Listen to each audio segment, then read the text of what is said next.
having an American Pope has done for the Catholic Church here in the U.S.? I think it's put Chicago on the map. I think it's put Chicago on the map.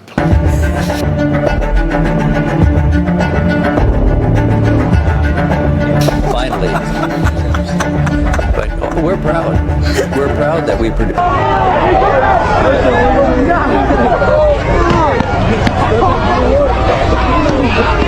Are we in a war zone, bro? I can't hear. No, but I got hit by something, bro. Arrodillados al pie de la sagrada imagen, inclinaron su bandera tricolor delante de la imagen de la Santísima Virgen, pidiéndole su bendición y fortaleza para sus corazones, y valor, para llevar a un feliz término de sus anhelos de independización.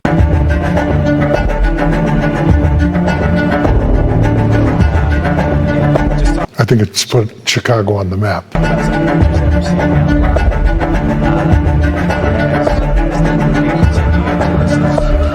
Right by Jess.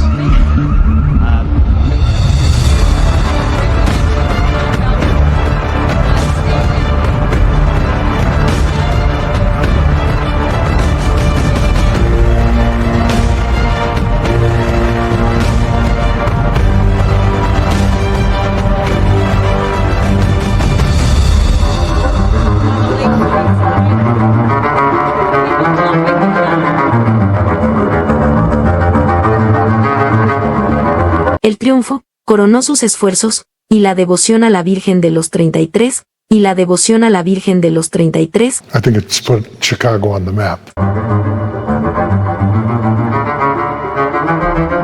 Virgen de los 33.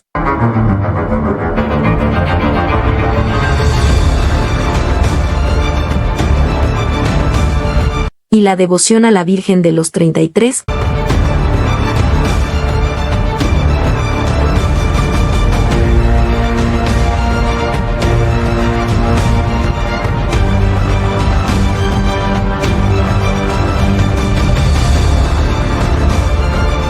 Hola hermanos, que tengan un recontra hiper mega saludazo con doble Z, saludazo de Cusatón Aritmon. Bienvenidos a un nuevo video.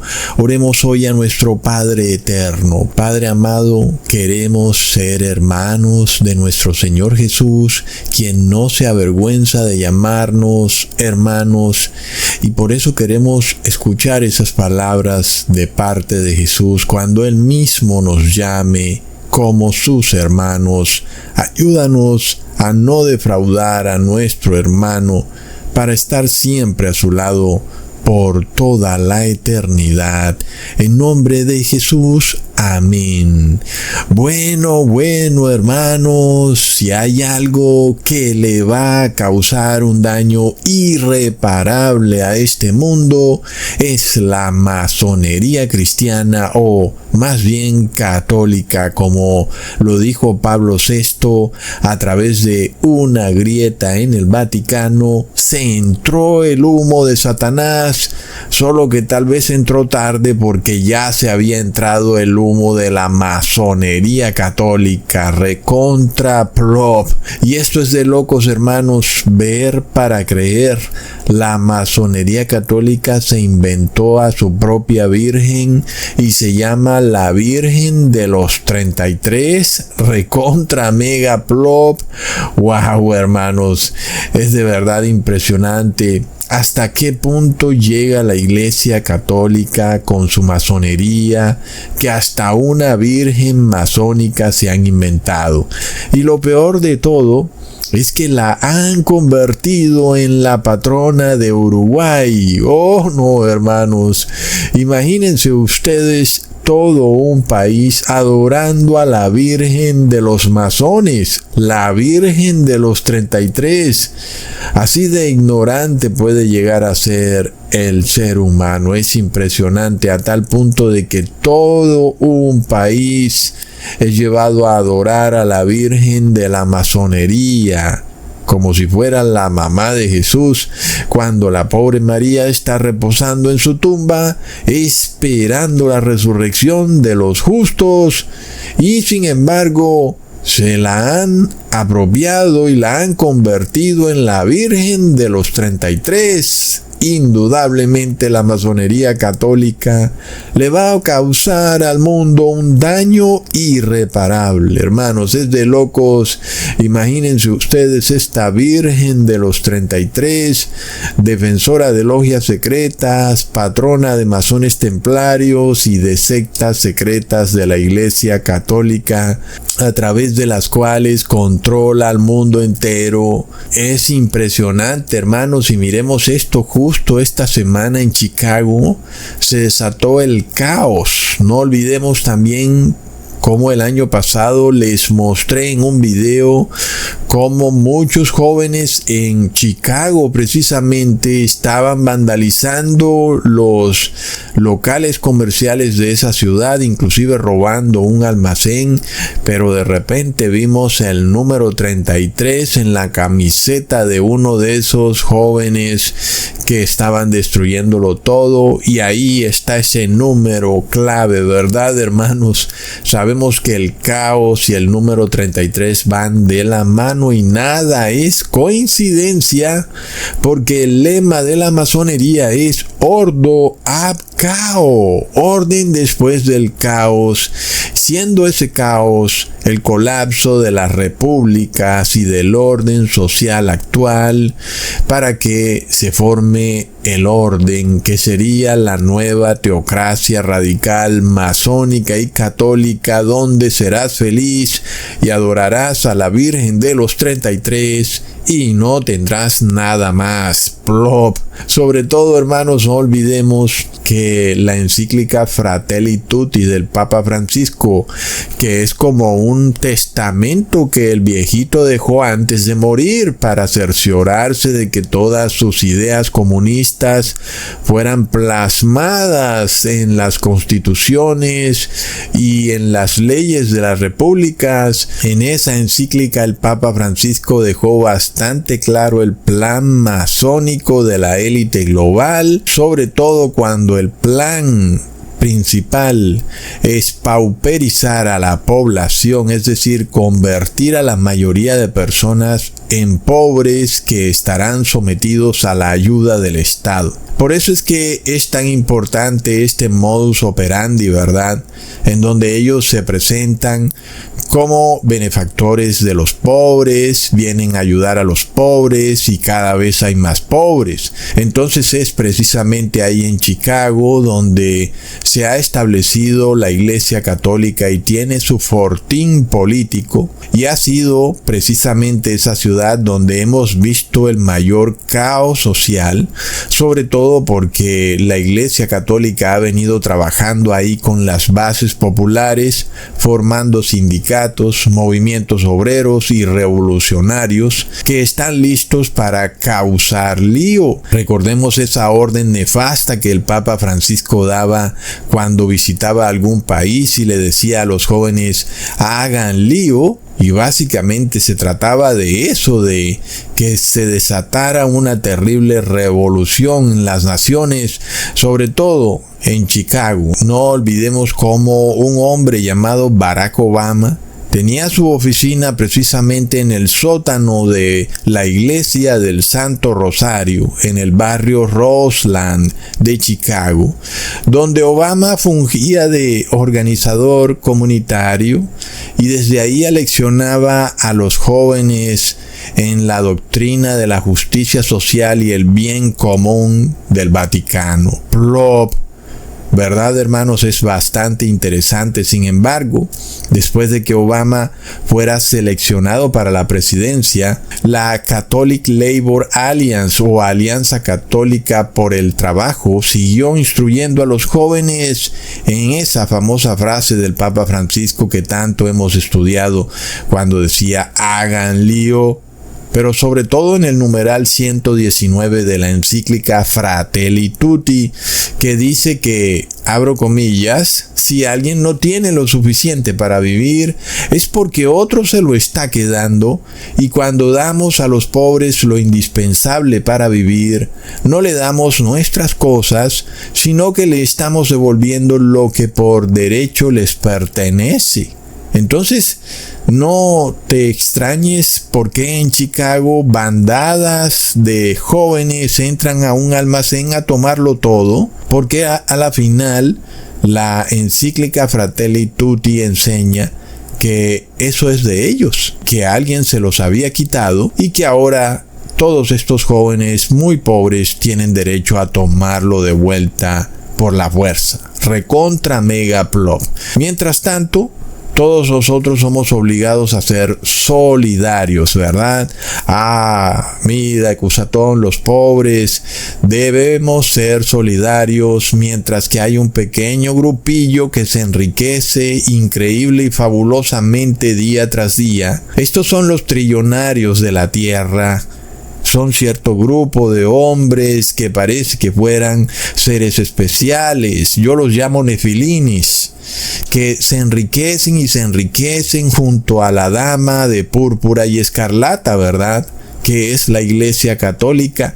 Ella también se enriquece y se enriquece, y entre más pobres ayuda, más se enriquece. No por nada el anticristo masónico, que es el Papa de Roma, es el tercer mayor poseedor de tierra del mundo. Pero hoy empezamos a ver algo que Cusatón había dicho hace más de 5 años. Cuando Estados Unidos empezara a acogerse a la doctrina social católica, empezaría a ver los mismos problemas que viven a diario las naciones de Centro y Suramérica, es decir, inflación desbocada, guerras internas, caos social, delincuencia desbordada y grave desigualdad económica, es decir, los ricos cada día más ricos y los pobres cada día son más y más pobres. ¿Y qué es lo que estamos viendo, hermanos? Justo esta semana el secretario de Estado, el señor Marco Rubio, ha dicho que Estados Unidos siempre ha sido, es y será una nación católica recontra plop. Hermanos, esto no se lo inventa nadie, pero además de todo, Trump en el desayuno católico de la oración dijo que él va a prohibir el sesgo anticristiano, es decir, que nadie va a poder hablar en contra de la madre, como el Papa Francisco ya lo había dicho. Si hablas en contra de mi madre, te espera un puño. Bastante intolerante el viejito, como todos los papas de Roma. No por nada el Papa León XIV ha desatado su operación León Rugiente en contra del pueblo iraní.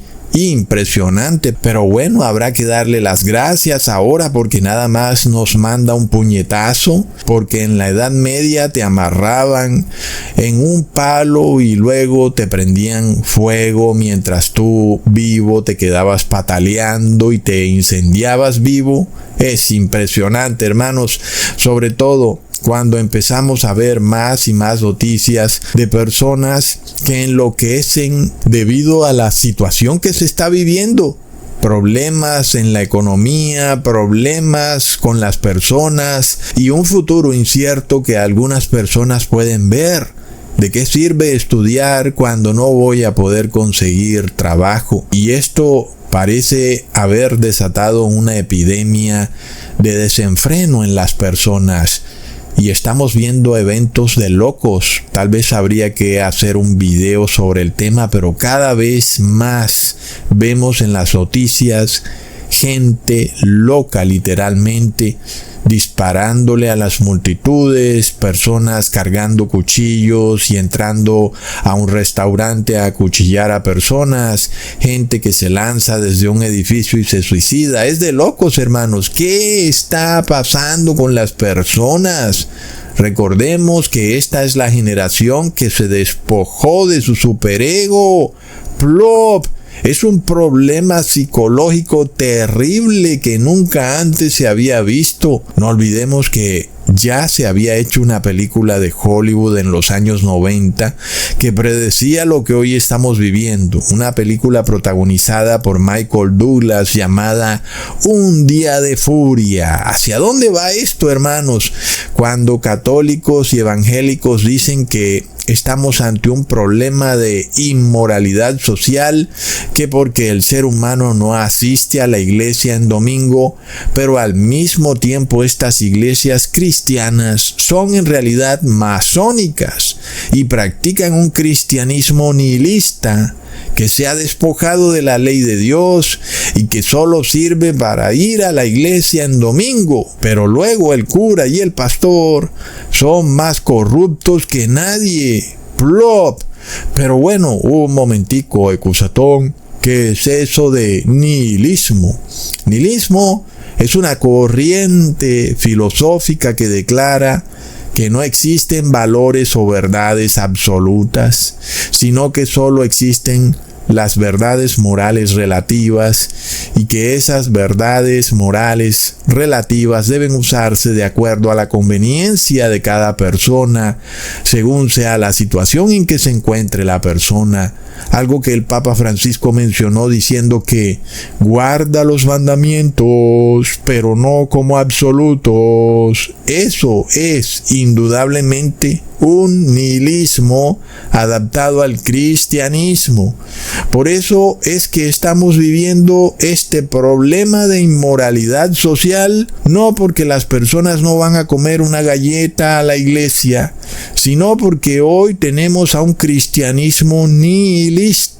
Este es el cristianismo que se ha asociado con el Estado, sobre todo allá en Estados Unidos. Esto está empeorando. Este cristianismo zoroastrista se ha asociado con el poder estatal. Es un cristianismo que solo guarda las leyes de Dios que le convienen y no las guarda cuando no le convienen. Y esto es curioso, porque el inventor del nihilismo fue un hombre de origen alemán llamado Friedrich Nietzsche. Y no olvidemos nosotros que esto es bastante interesante, que también en Alemania existió un filósofo muy importante llamado Immanuel Kant, quien estableció que el ser humano es un ser moral por naturaleza. ¿Cómo podría entonces el ser humano despojarse de la moral? ¿Verdad, hermanos? Si así fuera la cosa, se convertiría en un animal. Porque el animal no es un ser moral. El ser humano que se despoja de su moralidad, se despoja de su humanidad. Es bastante clave lo que Immanuel Kant escribió en sus libros alrededor de los años 1757. Pero resulta que luego apareció este loco llamado Friedrich Nietzsche, quien publicó también unos libros bastante interesantes por allá por el año 1880. En este caso, la doctrina de Friedrich Nietzsche versus la doctrina de Immanuel Kant son radical y diametralmente opuestas, sobre todo cuando la doctrina de este señor Friedrich Nietzsche pretende despojarse por completo de las verdades que reveló Immanuel Kant en sus libros Crítica de la razón pura y Metafísica de las costumbres, donde dijo que el ser humano es un ser digno porque puede ejercer su conciencia para escoger lo que es moral. Y es algo contundente, hermanos, porque encaja perfectamente con la enseñanza de Jesús y la enseñanza de la Biblia.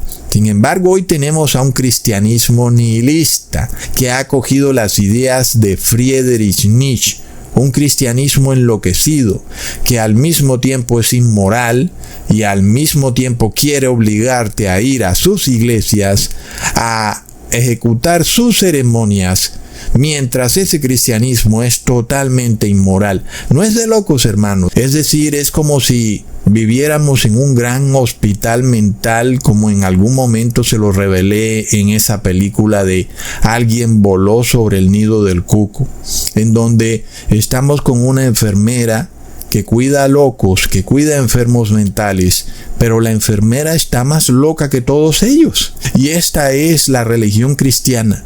Es una religión que ha caído en la locura y que se ha convertido en una religión nihilista y zoroastrista.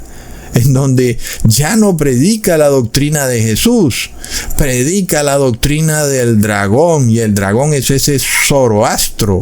Hermanos, es impresionante. Ahora, para darle un poco de contexto a la situación, es cierto que la Iglesia Católica ejercía un papel bastante opresivo en la Edad Media, y uno de los grandes errores de la Iglesia Católica era, y aún lo sigue siendo, querer imponer la moral usando el poder del Estado. Ese es el modus operandi de la Iglesia Católica, porque es una iglesia despojada del Espíritu Santo. Es incapaz de lograr la conversión de las personas a través de su prédica, porque sus prédicas están muertas. Y digo que están muertas no como un ataque a la Iglesia Católica, sino porque no pueden lograr la conversión del ser humano, y por eso requieren el poder estatal, de manera de que obligan a través de la fuerza de los gobiernos a que las personas obedezcan falsos ritos y ceremonias, y eso hacía que las personas se sintieran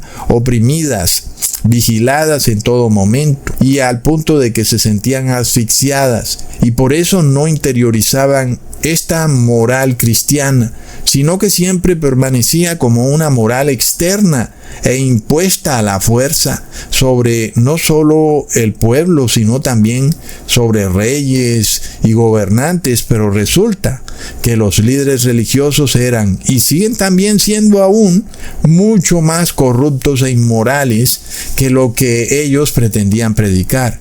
Así que por eso Friedrich Nietzsche parte de esta indignación de una moral externa absoluta y pretende ahora crear una moral relativa para cada ser humano. Uno medio puede entenderlo, ¿verdad, hermanos? Uno puede imaginarse lo que significaba estar oprimido por este poder religioso, vigilado en todo momento, al punto de que no podías hacer nada y básicamente no entendías el porqué de esa opresión.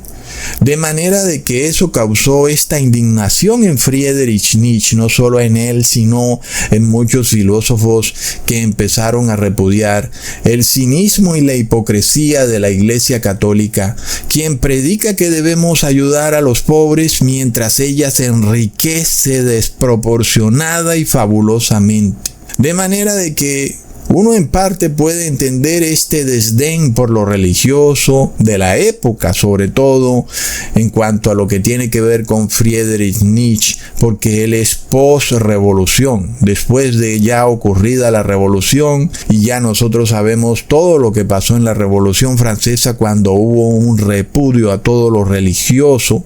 Pareciera que Friedrich Nietzsche carga con esa Revolución Francesa aún en sus escritos, y por eso en su ideología plasmada en sus libros, él presenta una nueva moral humanista, una moral relativa, una moral individual, y es como parte de ese espíritu de la Revolución Francesa, en donde hay un repudio a lo religioso, inclusive hacia Dios, ¿verdad? No por nada, no olvidemos que Friedrich Nietzsche dijo también una frase muy propia de la Revolución Francesa cuando dijo: Dios ha muerto, ¿verdad? Entonces es básicamente el contexto en el cual Friedrich Nietzsche empieza a escribir sus libros, porque trata de apartarse de ese poder asfixiante de la Iglesia Católica, pero sobre todo de una falsa moral externa que era impuesta sobre las personas a sangre y fuego. Pero cuando la Iglesia Católica perdió su poder judicial y perdió sus dientes para condenar a las personas que no obedecieran su falsa moral externa, de manera de que ya no podían llevar a nadie a la hoguera, entonces la Iglesia Católica también se reformó astutamente, ¿verdad? Y decidió entonces transformar el cristianismo en este nuevo movimiento utilitario en donde todo es relativo. Y entonces desde esa época se empezaron a derrumbar los pilares del cristianismo, que básicamente es su moral. la moral del cristiano es un pilar del cristianismo, pero esa moral hoy es una moral nihilista. En este video entonces nos vamos a enfocar sobre todo en el libro de Friedrich Nietzsche titulado Así habló Zaratustra, que es de donde viene ese término del zoroastrismo, que es algo así como un dualismo ético, si es que eso cabe en una sola oración, ¿verdad? Donde la persona es dirigida hacia un tal profeta llamado Zaratustra, que enseñaba esta moral nihilista. Ahora, para ser un poco exactos, el nihilismo declara que no existen verdades absolutas y el zoroastrismo declara que hay un moralismo dual en donde hay un bien y hay un mal que deben estar en perfecto equilibrio. Y para mí es exactamente lo mismo, ¿verdad, hermanos? Aunque tú puedes buscarlo en Google o en la inteligencia artificial y te dirán, no, el nihilismo es una cosa y el zoroastrismo es otra.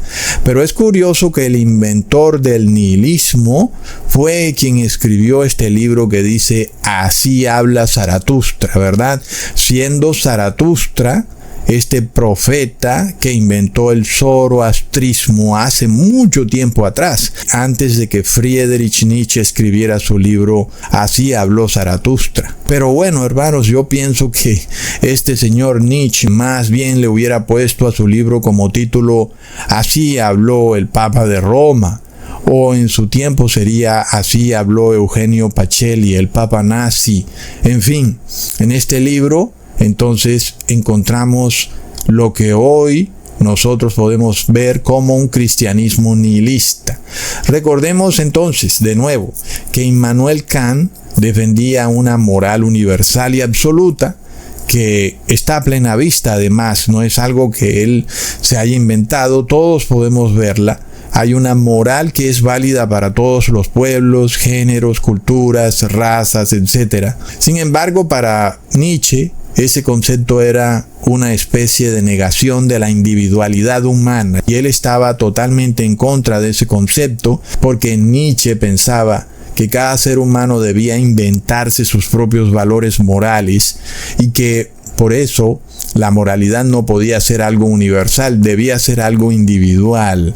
Ahora, nosotros ya hemos probado que lo que ha dicho Immanuel Kant es exactamente lo mismo que ha dicho el apóstol Pablo. Leamos en Romanos capítulo 2, versículo 14 al 15. Porque cuando los gentiles que no tienen ley hacen por naturaleza lo que es de la ley, estos, aunque no tengan ley, son ley para sí mismos, mostrando la obra de la ley escrita en sus corazones, dando testimonio a su conciencia y acusándole o defendiéndole sus razonamientos. Ahora, Friedrich Nietzsche parece confundir moralidad con libertad. Él piensa que alguien moral es alguien esclavo, y eso es totalmente absurdo.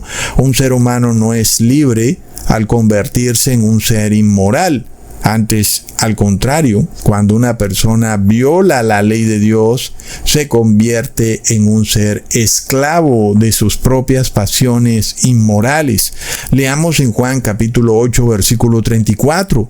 Jesús les respondió, de cierto os digo, que todo aquel que hace pecado, esclavo es del pecado. Así que alza tu cabeza y mira hacia todos lados y enfócate en todos estos esclavos del pecado que andan por ahí felices, ¿verdad? ¡Qué felicidad de Cusatón! Soy esclavo del pecado y también de las aplicaciones bancarias de celular. Ahora, vamos a ir a fondo en este tema. Vamos a ir a lo más profundo de la inmoralidad, ¿verdad, hermanos? Porque es la única manera de entender la desgracia de la inmoralidad.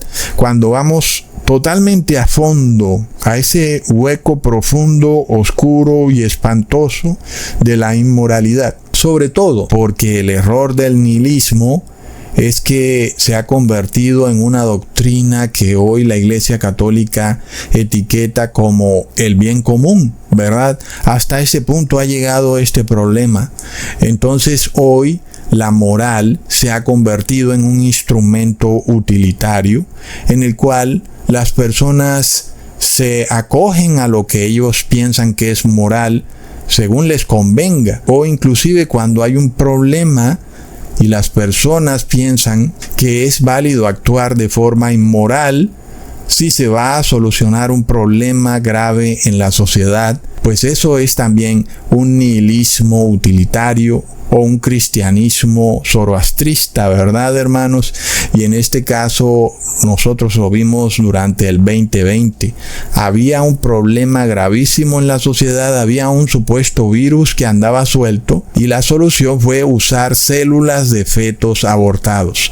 Entonces se usó una solución inmoral para tratar de resolver un problema en la sociedad, y ahí tenemos una moralidad relativa que básicamente nos revela la inmoralidad no solo de la sociedad sino también de la Iglesia Católica, quien dijo que eso era moralmente aceptable porque ayudaba a muchas personas. Es decir, que algo es moral cuando se beneficia la mayor cantidad de personas, aunque eso haya sido inmoral. Es una idea bastante corrupta. Entonces vamos a mirar a fondo la inmoralidad para entender este problema muy, pero muy a fondo. Leamos en Génesis capítulo 19, versículo 30 al 38. Pero Lot subió de Zoar y moró en el monte, y sus 2 hijas con él, porque tuvo miedo de quedarse en Zoar, y habitó en una cueva él y sus 2 hijas. Entonces la mayor le dijo a la menor: nuestro padre es viejo, y no queda varón en la tierra que entre a nosotras conforme a la costumbre de toda la tierra. Ven, demos a beber vino a nuestro padre, y durmamos con él, y conservaremos de nuestro padre descendencia. Y dieron a beber vino a su padre aquella noche, y entró la mayor y durmió con su padre, mas él no sintió cuando se acostó con ella, ni cuando se levantó. El día siguiente dijo la mayor a la menor: he aquí yo dormí la noche pasada con mi padre. Démosle a beber vino también esta noche, y entra y duerme con él, para que conservemos de nuestro padre descendencia. Y dieron a beber vino a su padre también aquella noche, y se levantó la menor y durmió con él, pero él no echó de ver cuando se acostó ella, ni cuando se levantó. Y las 2 hijas de Lot concibieron de su padre, y dio a luz la mayor a un hijo, y llamó su nombre Moab, el cual es padre de los moabitas hasta hoy. Y la menor también dio a luz un hijo, y llamó su nombre Ben-Amí, el cual es padre de los amonitas hasta hoy. Este pasaje bíblico nos revela cuán bajo puede caer el ser humano cuando se despoja de la ley moral de Dios, ¿verdad, hermanos? Pero no olvidemos que el mundo se convertirá y se está convirtiendo en una gran Sodoma global, y ya lo estamos viviendo. Hoy te roban y el ladrón sale libre, y el juez te regaña por pendejo porque te dejaste robar. Pero miremos lo nefasto, lo perverso e inmoral de esto que ocurre con las hijas de Lot, las cuales claramente habían sido adoctrinadas en Sodoma en torno a una moral utilitaria o nihilista. Y esto es lo que conocemos como la doctrina del estado de emergencia, donde cuando existe un grave problema, la inmoralidad es válida para tratar de salvar a la nación. Así que cuando las hijas de Lot se encontraron con un problema grave, al darse cuenta que no había más hombres en la tierra, por lo menos como ellas pensaban, y de pronto su padre envejecería, y ellas terminarían de repente solas, sin nadie que las ayudara, siendo viejas y sin posibilidad de poder labrar la tierra y alimentarse para sí mismas, lo cual las llevaría rápidamente a la muerte. Por eso en aquellas épocas era imperativo tener descendencia lo antes posible, de manera de que los hijos pudieran cuidar de sus padres cuando ellos ya no podían ejercer una labor física en el campo. Pero resulta que las hijas de Lot no tenían con quién emparejarse porque ellos estaban en una cueva. El único hombre era su padre y no habían habitantes a cientos de kilómetros porque todas las ciudades circunvecinas habían sido destruidas por Dios, por lo que no quedaba nadie con quien pudieran tener descendencia. Y en parte uno pudiera ver el problema, es decir, el problema en el que estaban era real y genuino. En esa época no era como hoy que podías tomar un vehículo y viajar rápidamente cientos de kilómetros. En esa época viajar grandes distancias significaba que podías morir al no poder sobrevivir durante el viaje. Y sin embargo, el problema era real, pero había una sola solución, por lo menos hasta ese momento, y era una solución corrupta y espantosa. Y el tomar esa vía nos revela de parte de las hijas de Lot una falta de fe, pero también una gravísima falta de moral. Y es lo que también hoy vemos con las religiones cristianas, especialmente la Iglesia Católica, con su doctrina de que el fin justifica los medios, es decir, que todo se vale si el objetivo que se busca es bueno. De manera de que si lo que se busca es salvar la vida, entonces cualquier inmoralidad es válida con tal de salvar la vida, ¿verdad? Ya hemos estudiado mucho nosotros sobre este tema, que inclusive en el Sanedrín judío esto ha sido convertido en una ley, la ley Pikuach Nefesh, en donde tú puedes comportarte de forma inmoral para salvar la vida. Y esto fue lo que hicieron las hijas de Lot. Ahora, en este pasaje bíblico se revelan unos puntos claves sobre esta inmoralidad. Y es que Lot, a pesar de estar dormido, porque lo habían emborrachado, pudo igual funcionar como hombre biológicamente, al punto de que, sin estar consciente, terminó embarazando a sus 2 hijas. Pero aquí hay que aclarar algo. Lot estaba en un estado de total inconsciencia, por lo que Dios no lo culpó de ese horrible pecado, y el apóstol Pedro da testimonio de esto. Leamos en 2 de Pedro capítulo 2 versículos 7 al 9. Y libró al justo Lot, abrumado por la nefanda conducta de los malvados, porque este justo que moraba entre ellos afligía cada día su alma justa, y viendo y oyendo los hechos inicuos de ellos, sabe el Señor librar de tentación a los piadosos y reservar a los injustos para ser castigados en el día del juicio. Qué bello, hermanos. Y hay que tener fe, ¿verdad? Porque pueden presentarse terribles problemas, pero el Señor es capaz de librar de tentación a los piadosos. Esto fue lo que no consideraron las hijas de Lot, ¿verdad? Un poco de fe, vamos, que Dios podía ayudarlas a que tuvieran descendencia. Pero bueno, a la final, Lot no podía ser culpado, porque antes él fue una víctima de sus propias hijas, es decir, Lot fue violado por sus propias hijas. Es algo bastante corrupto. Pero hay un punto interesante, y es que a pesar de que Lot estaba inconsciente, su cuerpo, con todo y lo inconsciente que estaba, sintió placer al punto que embarazó a sus propias hijas. Y eso nos revela algo crucial, que la carne no diferencia si algo es moral o inmoral, si algo es correcto o incorrecto, ético o falto de ética. Básicamente, la función de la carne es producir placer o dolor según sea el estímulo exterior que recibe, pero el cuerpo humano en sí mismo no puede decidir si ese placer que está sintiendo es moral o es inmoral. Y es curioso que la ciencia haya avanzado tanto en esto y aún sea tan poco entendido por las personas, porque el punto clave es que el cuerpo humano tiene funciones que en muchos casos no requieren de la conciencia, sino que se desatan de forma automática, porque están sujetas a impulsos, al sistema nervioso, a actos reflejo, de manera que una persona no necesita ni pensar qué pasa cuando la acarician. Es decir, el acto reflejo del sistema nervioso está diseñado automáticamente para generar placer, o cuando la golpean, inmediatamente el sistema nervioso genera dolor. Entonces, el cuerpo humano es como un reloj análogo con un montón de piñones trabajando automáticamente sin que nadie tenga que mover uno de esos piñones.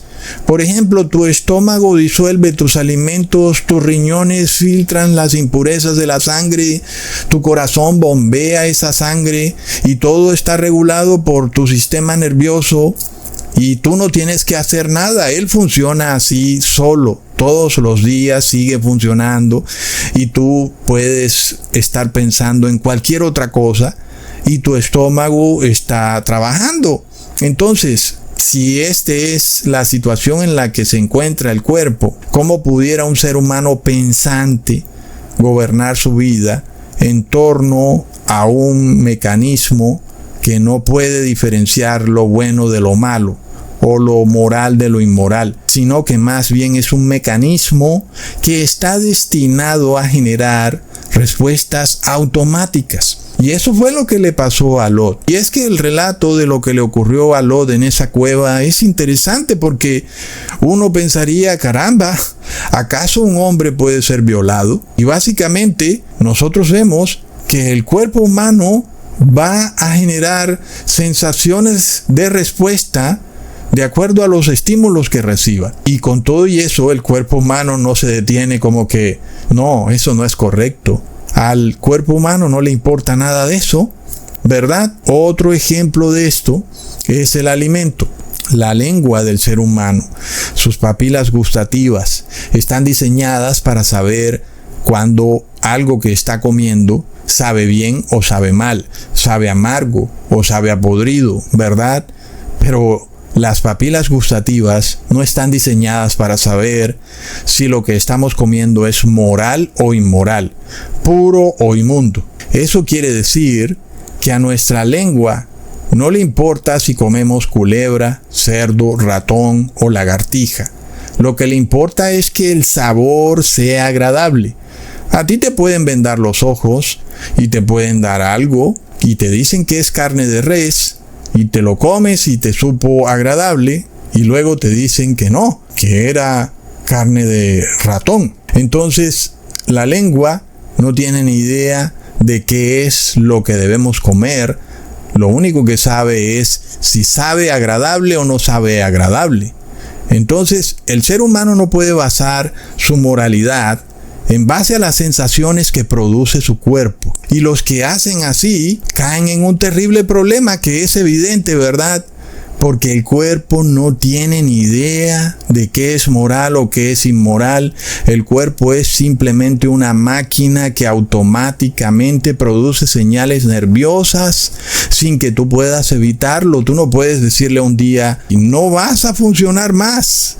Cuando me acaricien, yo no quiero sentir que me han acariciado, ¿verdad? Así no funciona el cuerpo humano. Y es por eso que para Immanuel Kant la moral provenía de la razón, y es evidente, no puede ser de otra manera. Pero para Nietzsche la moral provenía de los instintos, es decir, de las sensaciones, los impulsos y sentimientos que genera el cuerpo. Pero ya hemos visto que la moral no puede provenir de esas sensaciones, porque el cuerpo produce sensaciones placenteras sin que le importe si son morales o inmorales, porque a la final así es que está diseñado el cuerpo. Pero ahora la pregunta es esta: ¿nuestros sentimientos también son parte de este sistema automático del cuerpo que de repente, sin pensarlo, genera sentimientos de rabia, de ira, de odio, de deseo, de felicidad o de tristeza? La respuesta es parte sí, parte no. Hay una gran parte de nuestro cuerpo que automáticamente genera emociones de forma inconsciente, sin que ni siquiera tengamos que pensar en ello. Y esto ocurre con situaciones que generan respuestas emocionales rápidas en forma de aceleración de latidos del corazón, tensión muscular, sudoración, cambios en la respiración, son cosas que no puedes evitar. De repente te sientes de cierta manera y ni siquiera sabes por qué. Es parte del mismo problema. Gran parte de nuestras emociones no son conscientes. Y si no son conscientes, tampoco podemos basar nuestra moralidad en torno a las emociones, ¿verdad, hermanos? Por ejemplo, una persona se siente triste. Gran parte de ese sentimiento se debe a una reacción automática de su cuerpo y otra parte se debe a una situación que conscientemente le ha generado tristeza. La gran pregunta es, ¿qué porcentaje de esa tristeza es reacción automática inconsciente del cuerpo? ¿Y qué porcentaje de esa tristeza proviene de un análisis consciente de una situación que nos lleva a sentirnos triste? Y la respuesta es que nadie puede saberlo. Un ejemplo de esto es que un día muchas personas dicen que se han levantado con el pie izquierdo, ¿verdad? De la nada. Oh, hoy me levanté con el pie izquierdo. Y así dicen que se sienten tristes. Sin embargo, uno les pregunta, ¿por qué estás triste? No tienen ni idea, entonces dicen que se han levantado con el pie izquierdo. Y básicamente es su cuerpo reaccionando de forma inconsciente a alguna situación de la que ellos no se acuerdan, pero que automáticamente el cuerpo les ha generado sentimientos de tristeza. Y así, existen personas que, por ejemplo, frente a ruidos fuertes, se sienten nerviosas o estresadas, aunque conscientemente no han decidido sentirse así. Su cuerpo ha generado esta reacción automáticamente. Por eso, ¿cómo pudiéramos basar nuestra moralidad según cómo nos sintamos, es decir, según nuestras emociones? Ahora, volviendo al tal Zaratustra, que en la novela de Nietzsche es un supuesto gurú persa que baja de una montaña a ofrecernos una nueva moralidad distinta a la que ofrecía la religión. Este Zaratustra le explicaba al filósofo, entre comillas, ¿verdad? Porque esto pasa en su imaginación. Y el Zaratustra le hablaba del concepto de un superhombre, que no es otra cosa que un ser humano liberándose de la ley moral de Dios y estableciendo ahora su propio sistema de valores. Pero, ¿qué punto de referencia podría tomar este nuevo superhombre para establecer esa nueva ley moral? Aparentemente la propuesta de Nietzsche en ese libro es que este nuevo superhombre debe comportarse según las sensaciones y emociones que le genere su cuerpo de forma automática. ¡Plop! Para Zaratustra, cada persona debía crear su propio sistema de valores interno, porque según este gurú, la ley de Dios era una carga pesada de la que el ser humano debía liberarse. Pero imagínate nada más, una persona sujeta a los ires y venires de las descargas eléctricas de su cuerpo. La verdad que es una propuesta un poco absurda vivir de esa manera, ¿verdad, hermanos? Sin embargo, para Immanuel Kant, la moral debía partir de un deber, no de una sensación o un sentimiento, sino de un deber de hacer lo que es correcto, aunque a veces fuera difícil. Esa era la verdadera moral y aún lo sigue siendo. Y por tanto, si tú te levantas triste, debes ir a trabajar porque es tu deber y tu cuerpo tendrá que irse ajustando a una nueva realidad en la que esa tristeza inconsciente debe irse eliminando para tratar de estar a tono con las demandas del día laboral, ¿verdad? La generación en la que vivimos hoy es una generación en la que, como está guiada por los impulsos, entonces no va a trabajar porque ese día se siente deprimida. Y esto es lo que predicaba Nietzsche, que si me levanto triste yo puedo establecer mi propia moral en la cual no voy a trabajar. O también si me levanté de mal genio voy a insultar al que yo quiera insultar. Esa es la moral nihilista. Ahora, imaginémonos entonces una sociedad de multitudes de personas gobernadas por los impulsos eléctricos de sus cuerpos, es decir, actuando en base a sus sensaciones y emociones que son generadas por sus cuerpos erráticamente, y para colmo de males, esas emociones son desatadas por la televisión o por las ondas de radiofrecuencia 5G o por las redes sociales. De verdad que estamos ante una sociedad errática que en cualquier momento va a desatar un caos terrible. El punto en el que estamos es evidente. Aquella persona que se deja guiar por las sensaciones corporales va a terminar en un fracaso ineludible, porque el cuerpo no sabe qué es correcto o incorrecto. Es un problema que se vive hoy, que tú lo puedes ver en las noticias, cuando las personas se dejan guiar por la furia. Y esta es una reacción que el cuerpo desata automáticamente y que además tiene un efecto de bola de nieve. Entre más acostumbres tu cuerpo a sentir furia, tu cuerpo automáticamente va a desatar sensaciones o sentimientos de furia. Y como tú eres una persona que actúa en base a tus sentimientos o sensaciones, entonces vas a ser llevado a actuar de una forma de la que luego te vas a arrepentir, porque le vas a hacer daño a alguien. Por eso el apóstol Pablo escribió algo muy clave. Leamos en Gálatas capítulo 5 versículo 17. Porque el deseo de la carne es contra el espíritu, y el del espíritu es contra la carne, y estos se oponen entre sí, para que no hagáis lo que quisiereis. Entonces ahora uno puede entender mejor por qué el cuerpo se opone al espíritu, y es porque el cuerpo es una máquina de sensaciones y emociones a la que no le importa nada. No sabe si hoy es sábado o domingo, y si siente placer, no sabe si ese placer proviene de una fuente moral o inmoral. Ahora, Zaratustra se quejaba de que en épocas pasadas había un desprecio hacia el cuerpo por parte de quienes buscaban una vida espiritual. Y yo me pregunto, ¿deberíamos nosotros tener un desprecio hacia el cuerpo? La respuesta es que sí. Nuestra felicidad jamás puede estar basada en torno a las emociones o sensaciones corporales, porque el desenlace de ese estilo de vida es lo que le ocurrió a las hijas de Lot. Leamos en Romanos capítulo 8 versículos 6 al 8. Porque el ocuparse de la carne es muerte, pero el ocuparse del espíritu es vida y paz. Por cuanto los designios de la carne son enemistad contra Dios, porque no se sujetan a la ley de Dios, ni tampoco pueden. Y los que viven según la carne no pueden agradar a Dios. Es decir, es tan contundente lo que dice el apóstol Pablo aquí.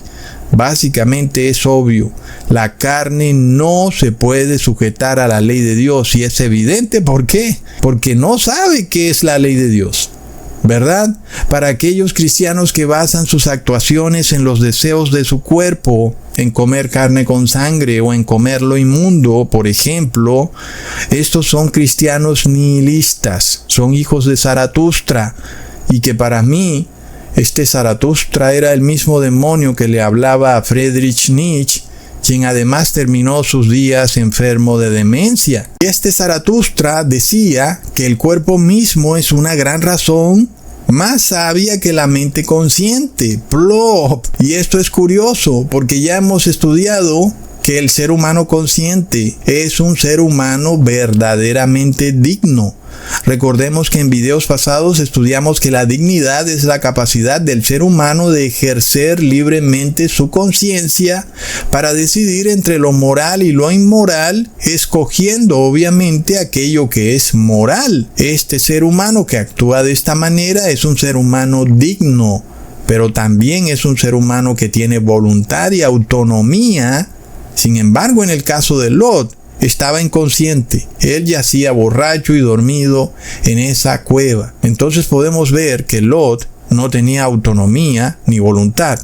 Aunque no fue por su culpa, sus propias hijas lo emborracharon. Ni siquiera fue por algo que partió de su propio deseo. Uno no espera que sean sus seres queridos quienes armen un plan engañoso en tu contra. Por eso Lot no pudo ser culpado. Sin embargo, su cuerpo sí nos revela una verdad importante, que ese cuerpo siguió sintiendo, siguió funcionando, siguió teniendo emociones y deseos, aunque no sabía qué estaba pasando, Aun y cuando era inconsciente, seguía sintiendo. Aquí probamos nosotros de nuevo lo que ya les había dicho en otros videos. Hay una diferencia entre un ser sintiente versus un ser consciente. Los animales son seres sintientes, pero no son seres conscientes. Por eso no se puede hablar de que un animal tiene dignidad. Solo los seres humanos y los ángeles que no pecaron tienen dignidad, por lo menos hasta que los seres humanos no la pierdan por completo. Pero el concepto de sintiencia nos revela que un animal puede tener emociones, lo cual quiere decir que no podemos basar nuestra moral en torno a las emociones, porque los animales también tienen emociones y no son seres morales.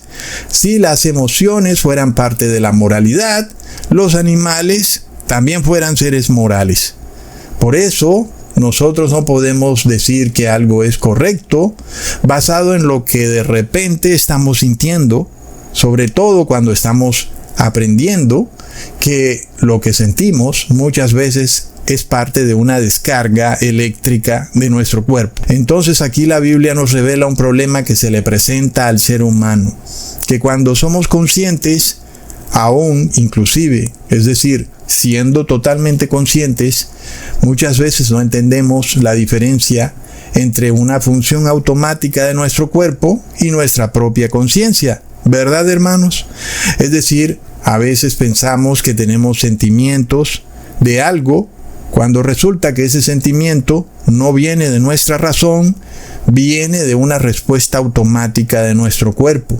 De manera de que en ese momento es donde la razón entra y dice, ¿por qué me siento de esta manera? ¿Por qué me siento estresado si a la final no está pasando nada malo?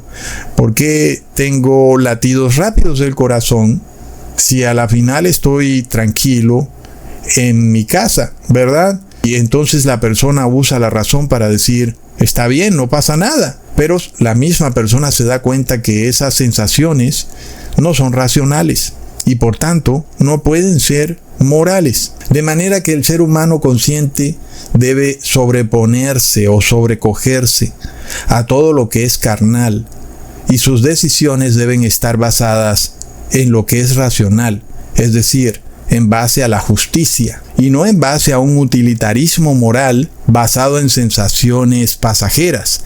Leamos lo que dice la palabra en 1 Corintios capítulo 9 versículo 27. Sino que golpeo mi cuerpo y lo pongo en servidumbre, no sea que habiendo sido heraldo para otros, yo mismo venga a ser eliminado. Y no hay de otra, hermanos. Si el cuerpo no diferencia entre lo moral o lo inmoral, tenemos que darle golpe. Es decir, hablando simbólicamente, ¿verdad? No es que literalmente me voy a dar golpes. Pero esto quiere decir que no puedo obedecer los designios del cuerpo, porque el cuerpo genera automáticamente deseos, sentimientos, emociones, impulsos y sensaciones, sin que le importe un bledo si eso que desea es correcto o incorrecto, ¿verdad? Literalmente al cuerpo no le importa nada. Entonces no queda de otra que decirle al cuerpo que no. Porque de nuevo, hermanos, ¿es la lengua o el estómago un agente moral? Miremos lo que le ocurrió a Jesús cuando estaba en el desierto. De repente su cuerpo tuvo hambre. ¿Acaso Jesús pensó, oh, no, será que ya viene siendo hora de que me dé hambre? No, el mismo cuerpo dice, tengo hambre, tienes que darme comida ya. Son funciones automáticas del cuerpo. Son sensaciones que se generan y que obligan a la persona a comer, porque el cuerpo empieza a generar un dolor, un deseo. Tengo que comer ya. Es en ese momento cuando se presenta el demonio a aprovecharse de esa respuesta automática del cuerpo de Jesús. El demonio se da cuenta que Jesús tiene hambre y es ahí cuando pone su tentación. Leamos en Mateo capítulo 4, versículo 3 al 4. Y vino a él el tentador y le dijo, si eres hijo de Dios, di que estas piedras se conviertan en pan. La tentación del demonio era clara. Jesús, sométete a los impulsos de tu cuerpo. Al final, eres el Hijo de Dios. Tú puedes hacer lo que quieras. ¿Y qué usó Jesús para responderle al demonio? ¿Un impulso corporal o la razón? ¿Verdad, hermanos? Jesús no obedeció las señales de su cuerpo, porque son señales que no conocen lo correcto de lo incorrecto. Pero Jesús fácilmente habría convertido las piedras en pan. Sin embargo, si lo hubiera hecho, habría probado que el ser humano no puede ser un agente moral, porque la carne siempre vencería a la razón. La respuesta de Jesús, por tanto, tuvo que ser un rotundo no. La razón se impone sobre la voluntad del cuerpo. El espíritu siempre debe vencer a la carne y no al revés. Leamos entonces lo que dice el siguiente versículo. Y él respondió y dijo: escrito está, no solo de pan vivirá el hombre, sino de toda palabra que sale de la boca de Dios. Bastante contundente. El ser humano no vive de las reacciones corporales, vive de la palabra de Dios que está en la mente. Entonces yo les pregunto algo a aquellos que buscan excusas para someterse a los deseos de la carne. ¿Dónde está la moralidad? Porque no está en los sentimientos, no está en los impulsos corporales. Entonces, ¿dónde está? No puede tampoco salir de nuestra propia mente, porque nuestra mente también está sometida a un engaño. Es decir, el cerebro también es un órgano del cuerpo y también está sometido a funciones biológicas automáticas. Tu cerebro recibe descargas eléctricas que lo llevan a tener pensamientos, ¿verdad? A veces esos pensamientos aparecen de un momento a otro y tú puedes decir que esto es parte de tu razón, pero tú sabes que no es así. Y es ahí cuando entra la conciencia a decirte: ese pensamiento no es correcto, apártalo, ¿verdad? Entonces, tu cerebro también es engañoso.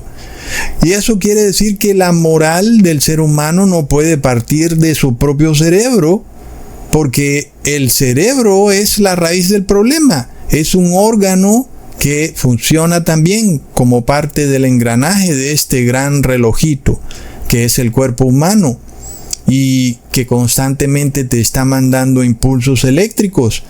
Ay, Cusatón, no hay comida en la nevera y afuera está el vendedor de pernil de cerdo, ¿verdad? Entonces tu cerebro te dice: bueno, come cerdo, no pasa nada. Pero ¿qué te dice tu conciencia? Que comer carne de cerdo es inmoral. Así que ya vemos que nuestro cerebro tampoco puede ser un agente moral. Por eso dice la palabra en Jeremías capítulo 17 versículo 9: engañoso es el corazón más que todas las cosas y perverso. ¿Quién lo conocerá? ¿Leíste bien esto? Tu mente es más engañosa que todas las cosas. Es decir, que tu mente es más engañosa que el mentiroso más grande que exista. Tu mente aún es más engañosa. Y si tu mente es así de engañosa, ¿cómo pudiera ser tu propia mente un agente moral que decidiera qué es lo moral y qué no es lo moral? Pues no puede funcionar de esa manera, ¿verdad, hermanos? ¿Y por qué? Porque tu cerebro en gran parte funciona también como un ser sintiente que genera automáticamente pensamientos o emociones o impulsos o deseos. Y tú de repente crees que estás enamorado y resulta que no estás enamorado, sino que tienes una sensación corporal que te hace creer que estás enamorado y no lo estás. Entonces, hermanos, la propia mente del ser humano es engañosa. Y si el cuerpo del ser humano funciona en piloto automático, sin que nadie pueda hacer nada para decirle: detente un momento, ¿sabes? Por un día no comas. Ya está bueno de tanto comer. ¿Por qué no te detienes por un mes, tal vez, a ver si me ahorro un dinero?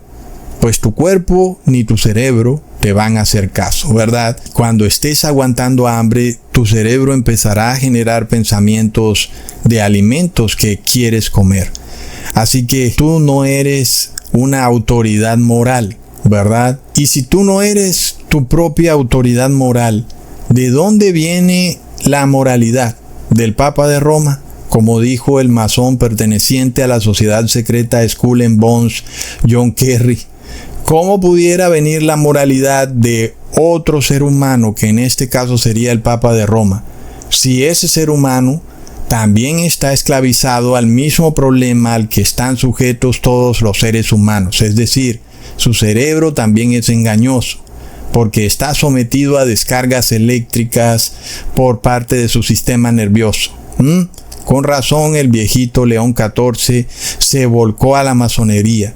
No pudo aguantar la tentación, ¿verdad, hermanos? Entonces no puede ser un agente moral. Plop. ¿De dónde viene la autoridad moral entonces para el ser humano? Evidentemente solo puede venir de un ser que no esté sometido a las descargas eléctricas del ser humano. Y ese ser es Dios. Es decir, la autoridad moral de Dios es su ley.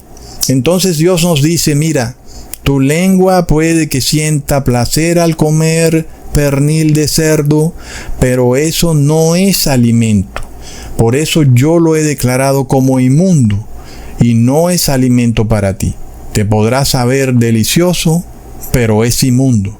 Comer carne de cerdo es inmoral. Es como comer ratón o culebra. ¿Y quién lo dice? Lo dice Dios. Porque Dios no es un ser humano sometido a descargas eléctricas. Leamos en Colosenses capítulo 3, versículos 5 al 7.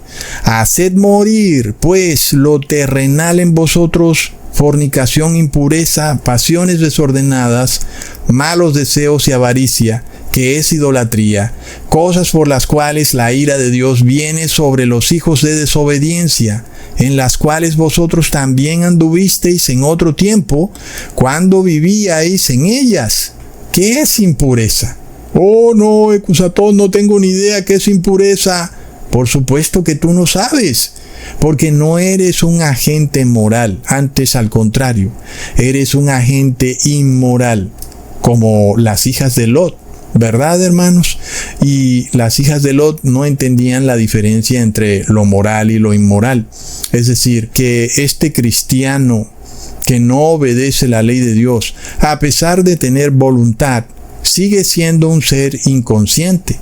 A pesar de que tiene voluntad y autonomía, al convertirse en un ser inmoral, es un ser inconsciente. Por eso las hijas de Lot no han sido llamadas justas en la palabra, porque tenían voluntad, a pesar de que eran inconscientes, porque no eran seres morales.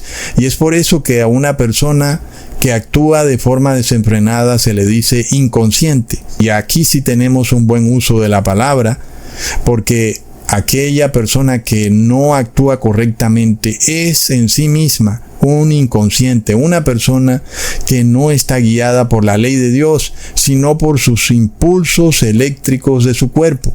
¿Qué vemos entonces con las dos hijas de Lot? Una corresponde a la Iglesia Católica y la otra es la Iglesia Evangélica. Y el vino que le dieron a Lot corresponde a la doctrina falsa e inmoral de este cristianismo nihilista, donde tú puedes adorar a Dios sin guardar su ley. Y Lot no solo representa a los reyes de la tierra que se han emborrachado con la gran ramera y sus hijas, sino también representan a todos los habitantes de la tierra que se han emborrachado con el vino de la fornicación de las hijas de Lot, que son la Iglesia Evangélica y la Iglesia Católica. Porque, hermanos, hoy nosotros vemos esta doctrina en el cristianismo donde el fin justifica los medios y donde no hay verdades absolutas, y eso nos revela una terrible crisis de moralidad. Aquí recordamos la frase de Immanuel Kant: el ser humano es un fin en sí mismo y nunca puede usarse como un medio. Sin embargo, Lot fue usado como un medio por sus propias hijas para lograr un objetivo. Fueron ellas las que bloquearon su conciencia con el objetivo de esclavizarlo y lograr descendencia, ¿verdad? Y esto es curioso, hermanos, porque no olvidemos que salió la noticia de que Estados Unidos presentó la natalidad más baja jamás vista. Y tampoco olvidemos que la serie Handmaid's Tale precisamente trata de mujeres que son violadas por el bien común, es decir, para resolver un problema de infertilidad generalizada en la población, y de esa manera se ha determinado una ley en la cual la mujer ya no es dueña de su cuerpo, de manera de que los poderosos gobernantes de la tierra pueden violar a la mujer y pueden solucionar el problema de infertilidad que hay en la tierra. Básicamente es exactamente la crisis que vivió Lot con sus 2 hijas. Es de locos, hermanos. Sin embargo, en los tiempos finales, esta violación que vemos tanto en los abusadores de Sodoma que querían violar a Lot, como con las 2 hijas que sí violaron a Lot, se representará en los últimos días en un intento por violar la conciencia de todos los seres humanos. No olvidemos que esto ya pasó en el 2020, cuando querían inocularte ADN de simio, de caballo o de perro, lo cual es bestialismo in vitro, y eso lo querían hacer a través de una violación de tu conciencia. A pesar de que tú no estabas de acuerdo, te obligaban porque de otra manera no podías operar en la sociedad. Plop. Y este es un punto clave. Violar la conciencia de una persona es lo mismo que un abuso físico, una violación. Y es lo mismo que hicieron las hijas de Lot con Lot.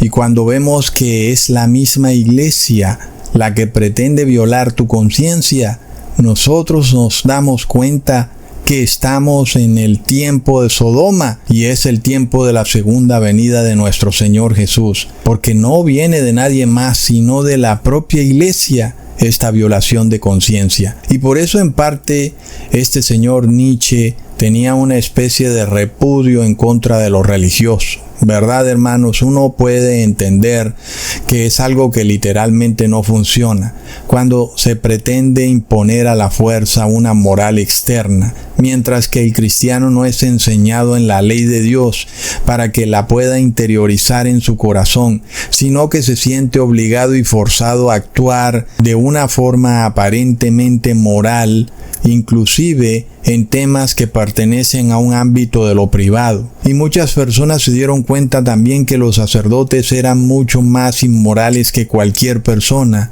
y por eso se volcaron a esta moral relativista y humanista desarrollada por Friedrich Nietzsche y que hoy hace parte de la narrativa cristiana en nuestros días, de manera de que ciertas leyes son enseñadas en la iglesia y otras no. Otras ellos dicen que han sido abolidas, a pesar de que Jesús dijo que no pasaría ni una tilde ni una jota de la ley hasta que cielo y tierra pasen. Es bastante contundente lo que ha dicho Jesús. Y sin embargo, el cristiano moderno se rehúsa a aceptar la ley de Dios.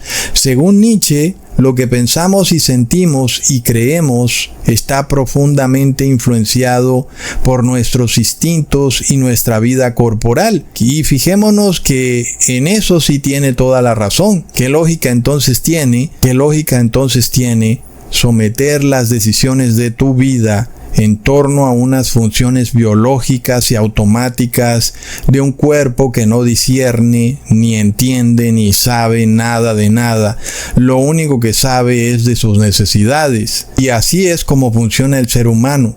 No hay lógica entonces en someter nuestra vida a nuestros instintos. Como dicen algunos, mira los ciclos. Todo funciona en base a ciclos, como tu cuerpo siempre está en un ciclo. O sea que hoy estamos contentos, mañana estaremos tristes y no hay nada que hacer. No puede ser así.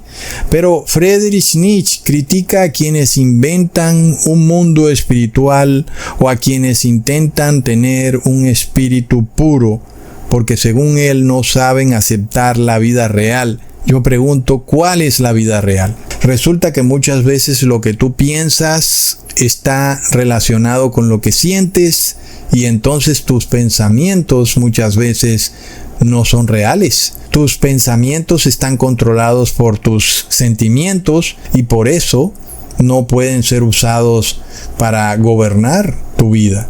Entonces, ¿cuál es la realidad? Nosotros no podemos confiar nuestra vida en lo que sentimos, sino que tenemos que confiar nuestra vida en la ley de Dios. No hay de otra manera, hermanos. Estamos bajo un problema, el problema de un sistema corporal engañoso. Y es lo que Eva no entendió.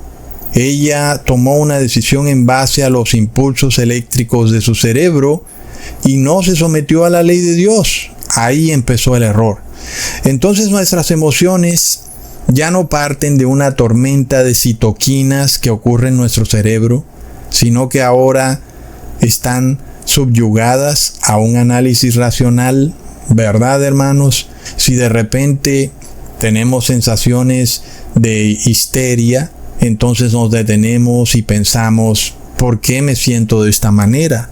No tiene lógica lo que estoy sintiendo, ¿verdad? Estas son ahora unas verdaderas emociones que no son parte de un instinto animal, sino que son parte de una mente racional. Sin embargo, Zaratustra decía que la grandeza del ser humano no está en cumplir reglas morales. ¿Cuál es la grandeza entonces del ser humano? Estar subyugado a emociones que parten de instintos irracionales. ¿Esa es la grandeza del ser humano? Yo veo más bien que este Zaratustra era un desvergonzado pervertido, ¿verdad? La ley de Dios es justa y es correcta, y por eso el demonio la odia tanto. Pero para Zaratustra todo es utilitario. Inclusive el odio debe ayudarte a ser mejor ser humano. De manera de que para él es bueno sentir odio, porque te hace superarte, te hace convertirte en un superhombre. Y eso es una terrible ironía, ¿verdad? ¿Cuál es ese superhombre? Si Zaratustra te está llevando a convertirte antes en un animal, en un ser guiado por los instintos más bajos, por las pasiones, impulsos y deseos. Eso es exactamente cómo funciona un animal. Entonces ahí no hay ningún superhombre. Pero si hemos de hablar de un superhombre, tenemos que hablar de aquel que hace lo correcto sin importar las consecuencias. Ese es un superhombre, ¿verdad, hermanos? Y eso fue lo que hizo Jesús, hacer lo correcto, aun y cuando eso le trajera tremendos problemas. Cuando nosotros leemos en la Biblia que Dios siente ira, esa emoción de Dios no es una descarga eléctrica que parte de un cerebro carnal, ¿verdad, hermanos? Esa emoción de Dios está sujetada por la razón. Entonces esa sí es una ira racional, es una ira justa, es una ira moral. Y la ira de Dios es perfecta porque Dios revela su ira en contra de la actuación inmoral de los seres humanos. Por eso, con respecto a lo que hicieron las hijas de Lot, la ley dice en Levítico 18, versículo 8, la desnudez de la mujer de tu padre no descubrirás, que es la desnudez de tu padre. Es decir, no puedes ver desnudo ni a tu madre ni a tu padre. Y eso también implica no tener relaciones ni con tu madre ni con tu padre. Y yo pienso, ¿esta ley es válida, sí o no? Cualquiera me dirá que sí. Todas las naciones, las culturas, los géneros o razas confirman que esta es una ley moral. Y si esa ley que es moral está en el libro de Levítico, entonces confirmamos que el libro de Levítico está vigente en cuanto a lo que tiene que ver con la ley moral, ¿verdad? Estamos hablando de eso, de la ley moral. Así que esto no es un capricho nuestro, como algunos locos dicen, que a nosotros se nos ha ocurrido no comer lo inmundo, sino porque es algo que es parte de una ley moral, es lo que debemos hacer. Y si esta ley moral es correcta, es decir, la ley que acabamos de leer, también es correcta la ley en donde no debes comer lo inmundo, ¿verdad, hermanos? Ahora, cuando tú ayunas, le estás enseñando a tu cuerpo a no guiarse por los impulsos de tu cuerpo. Estás tratando de controlar ese problema de tu cuerpo, exigiendo y exigiendo, ¿verdad? Estás aprendiendo a subyugar a tu cuerpo. Lo mismo cuando no comes aquello que tú sabes que sabe delicioso, pero que la ley te dice que es impuro. No lo comes y de esa manera le enseñas a tu cuerpo a comportarse moralmente y a no actuar bajo los designios de los impulsos corporales, ¿verdad, hermanos? Bastante importante el por qué nosotros tenemos que someternos también a la ley dietética de Levítico, no comer carne con sangre, no comer lo inmundo. Y esto hace parte de estas obras que nos llevan a la salvación. Leamos lo que dice Santiago en el capítulo 2, versículo 17 al 18. Así también la fe, si no tiene obras, es muerta en sí misma, pero alguno dirá, tú tienes fe y yo tengo obras. Muéstrame tu fe sin tus obras y yo te mostraré mi fe por mis obras. El apóstol Santiago nos revela algo importantísimo. La fe no puede estar separada de las obras. Como ese alguno del que habla Santiago que dice, tú tienes fe, pero yo tengo obras. Y Santiago dice, no, así no funciona, compadre. Tal concepto de que tú tienes fe y yo tengo obras está errado. No existe tal cosa de que la fe funciona por un lado y las obras por el otro, como si alguien pudiera tener fe y el otro pudiera tener obras. No funciona así, ¿verdad? Básicamente, el que tiene fe es el que tiene obras.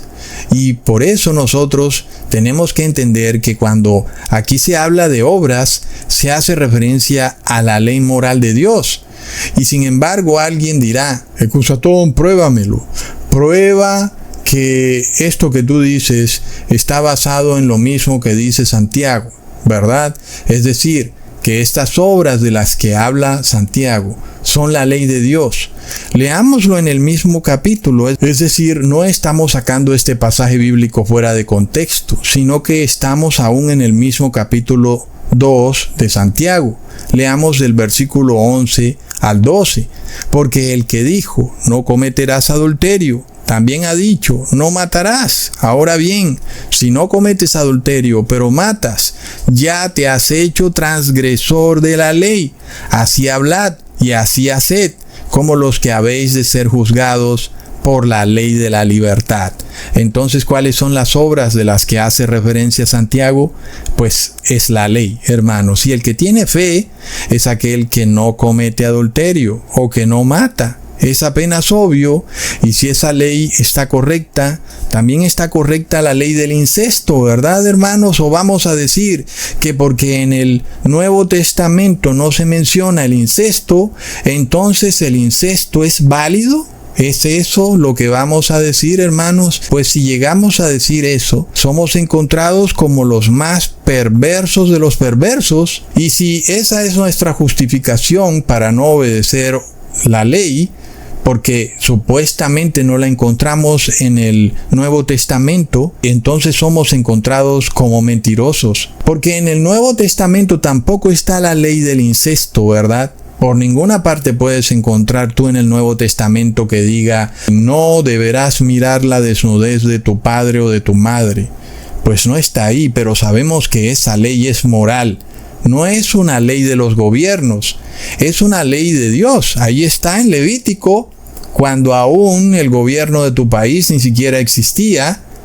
Y si está en Levítico, quiere decir que la ley de no comer lo inmundo también es válida, aunque no puedas leerla en la misma forma como está en Levítico. Sin embargo, en el Nuevo Testamento también se aclara. Que tú no quieras leerla es otra cosa. Así como también se aclara que la ley del incesto está vigente. El apóstol Santiago te lo está diciendo. Si transgredes un punto de la ley, has transgredido toda la ley. ¿Qué pretendemos? ¿Que va a enumerar toda la ley moral de Levítico? Pues no terminaría nunca su epístola. Tiene que referirse a ciertos puntos y ya cualquiera puede entender que toda la ley está vigente.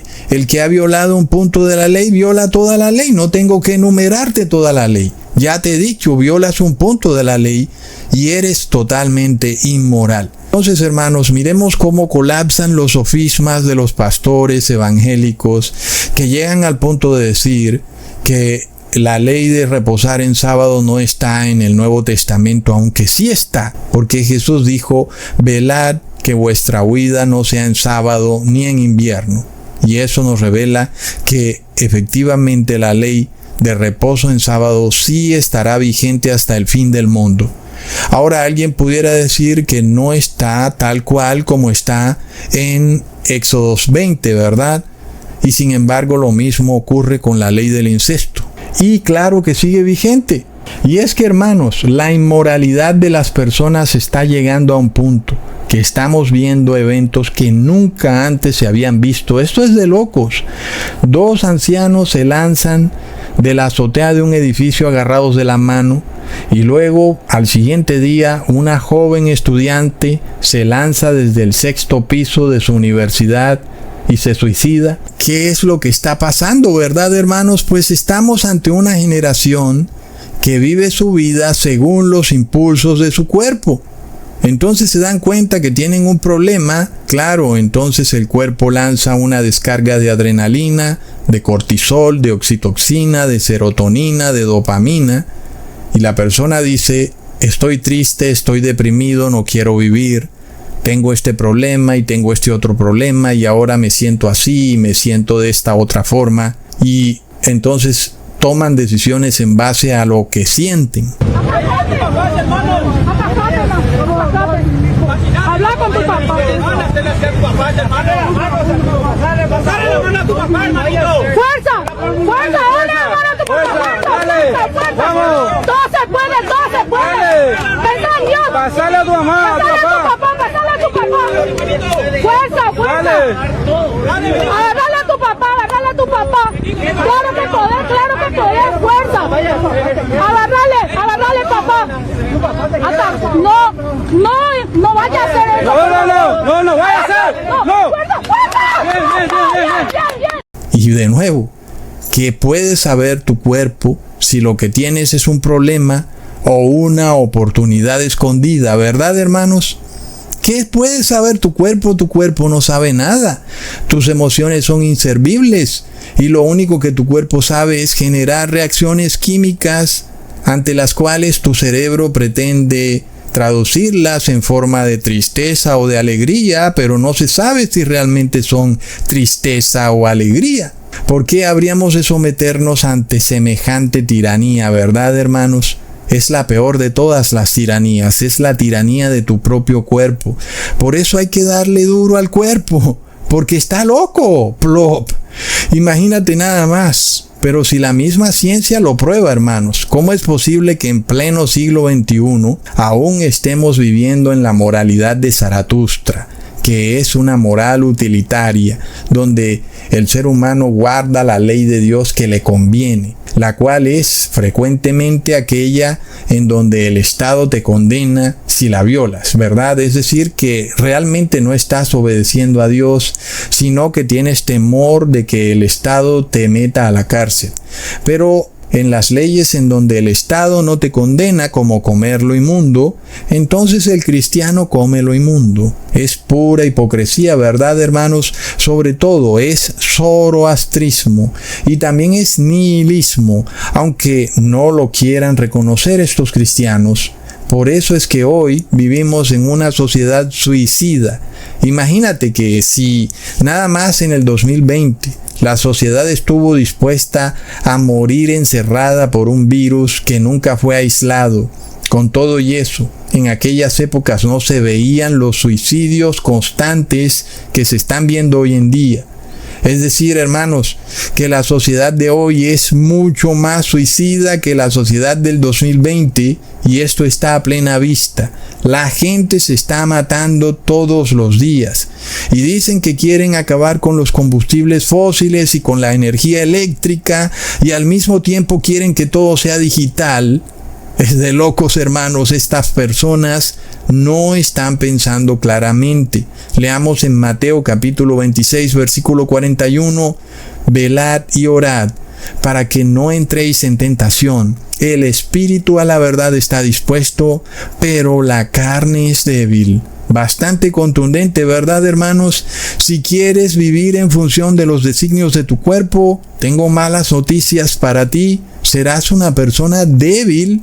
No estarás preparada para los problemas de la vida, estarás esclavizado a las reacciones químicas de tu cuerpo.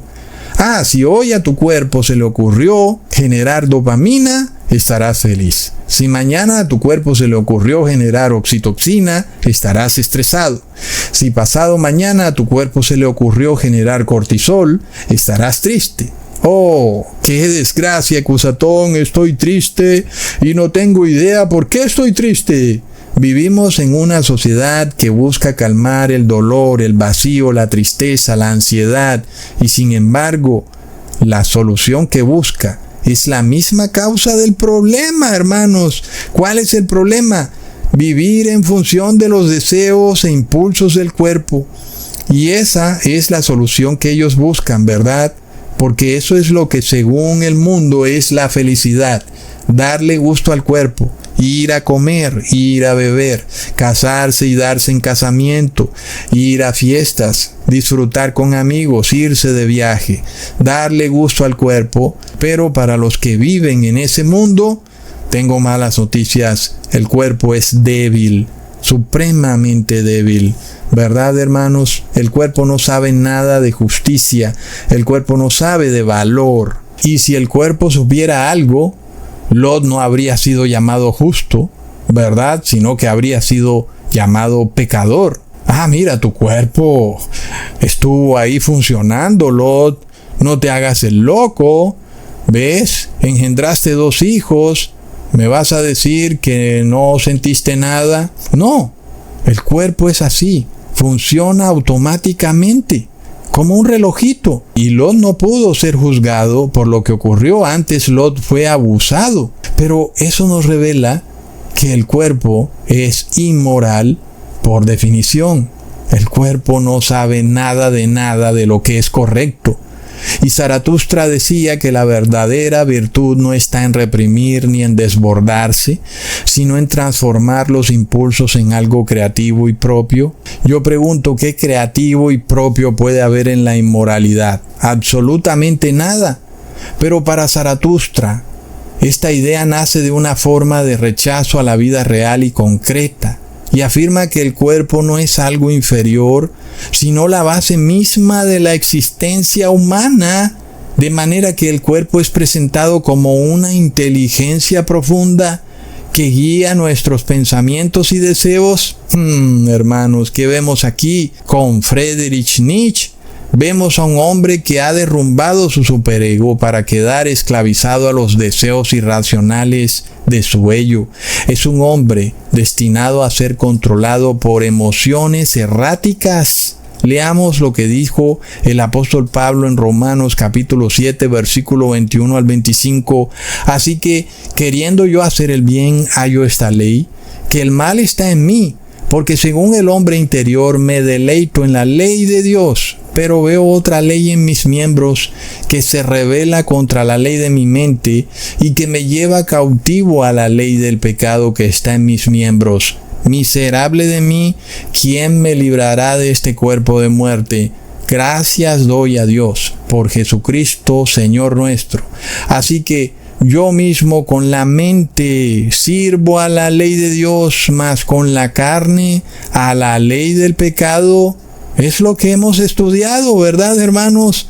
El cuerpo de Lot sirvió al pecado, ¿verdad? No lo podemos culpar, no podemos decir que Lot fue culpable porque engendró a sus 2 hijos. Sin embargo, su cuerpo pues hizo su función biológica, ¿verdad? Es innegable, es decir, que se comprueba que el cuerpo está sujeto a la ley del pecado. Si Lot se hubiera despertado, su mente sujeta a la ley de Dios, le hubiera dicho a su cuerpo, no, eso no puede pasar, y también le hubiera dicho a sus hijas, ustedes están locas. Y es que no hay otra manera de vivir, hermanos. Ya analizamos todas las opciones de vida y la única viable es deleitándonos en la ley de Dios y refrenando el cuerpo, sabiendo que el cuerpo es enemigo de la ley de Dios. Es como esa película, creo que es una serie que se llama Durmiendo con el enemigo. Bueno, así estamos los seres humanos, durmiendo con un enemigo a la ley de Dios, que es nuestro propio cuerpo. Y ya analizamos todo, hermanos. analizamos el cristianismo opresivo de la Edad Media, que en parte tenía algo de razón en enseñar que debemos reprimir los deseos corporales, pero ya vemos también un error grave que cometía, que era imponiéndolo de forma forzada en las personas, sin enseñarle a las personas la ley de Dios, sino sometiéndolos a una dictadura brutal de parte de la Iglesia Católica y del Estado. Y por eso ese concepto no pudo funcionar, porque nunca pudo inscribir la ley de Dios en los corazones de los hombres. Simplemente estableció una moral externa que era incapaz de reprimir los impulsos humanos, porque además no podía vigilar al ser humano las 24 horas del día. Luego, entonces vinieron estos filósofos humanistas como Friedrich Nietzsche, con un repudio en contra de esa religión, pero llevando al ser humano a un problema también muy grave, y era darle rienda suelta a los deseos corporales, que ya vimos, son enemigos de la ley de Dios, son enemigos de Dios. El cuerpo humano está en guerra con Dios, y es evidente por qué está en guerra, porque funciona por sí solo.